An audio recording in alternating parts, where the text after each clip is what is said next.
Recently, during a podcast, the former US President Barack Obama was asked a very interesting question. Are aliens real? I've always wondered about that. But what was more interesting was his answer.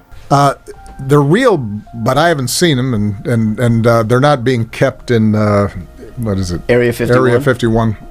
There's no underground facility. He said they're real, but they're not at Area 51 or in some underground tunnel. A few days later, he backtracked. He changed what he said. He said, okay, he believes aliens exist somewhere in the universe. You know, not that he's seen any or that they're on Earth, right? So he backtracked, although at first he said they're real. I've always wondered about aliens. And by the way, I'm Jackie, right? There's so many things that make me wonder, that make me think, are aliens real? You know? And this is why I think what I think. Barack Obama said that during his time as president, he saw no evidence of aliens visiting Earth. But he did admit something else. There are records of flying objects that have been seen in the sky that nobody can fully explain. Flying objects. And these have been seen by trained military pilots. But the thing is, this is not the only mystery. Thousands of miles away in Egypt stands one of the greatest mysteries ever built, the Great Pyramid of Giza.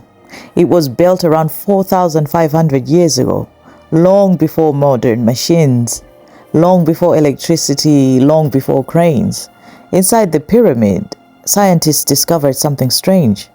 Very narrow tunnels, so narrow that humans cannot enter them. So they sent robots, and the robots crawled inside, deep into the pyramid, until they found something unexpected.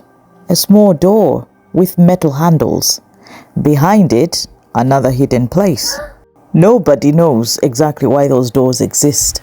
Nobody knows exactly what is behind all of them. Even today, scientists are still exploring. The pyramid was built using stones that weigh up to 50 tons. Some stones were moved from hundreds of miles away. Even with today's technology, building something like this would be extremely difficult. There are many theories. Some say it was brilliant human engineering. Others say knowledge that has been lost over time. Deep underground the pyramids, there is a hidden chamber carved directly into the rock. And even today, nobody fully understands why it was built. And to this day, 4,500 years later, no one really knows how or who built those pyramids.